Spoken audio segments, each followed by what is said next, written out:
Aujourd'hui, on développe un projet qui s'appelle Plastic Hub, un projet de plateforme numérique sur les plastiques. Il a vocation d'être un centre de ressources où on vient mutualiser les informations sur les plastiques. La valeur ajoutée, nous, de notre projet, c'est vraiment d'entamer des logiques de réflexion, et donc on souhaite travailler avec des entreprises et des acteurs du territoire finistérien, justement pour comprendre les enjeux territoriaux qu'il y a autour de ce matériau, et aussi travailler main dans la main avec tous ces acteurs pour essayer d'entamer une transition qui soit la plus rationnelle possible.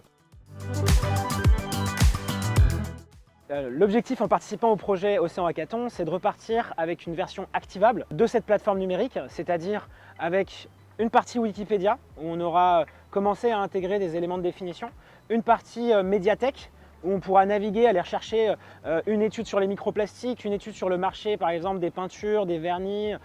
ou de certains types de polymères, et également une cartographie interactive où on va pouvoir identifier des zones de collecte sur certains types de plages où on a récupéré des fibres, des microplastiques, certains types de déchets très spécifiques, ou aussi de voir où se trouvent les déversoirs d'orage par exemple sur le territoire, ce qui va permettre en fait de lire plus facilement des données, et donc sur un terme un peu plus technique, on pourrait appeler favoriser l'interopérabilité des données, c'est-à-dire la lecture de données.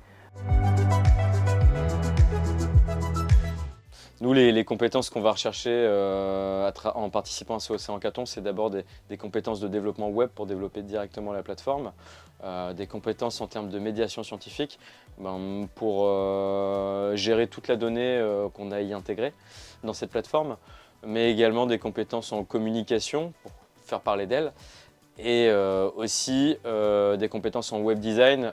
pour la rendre attirante et accessible au plus grand nombre.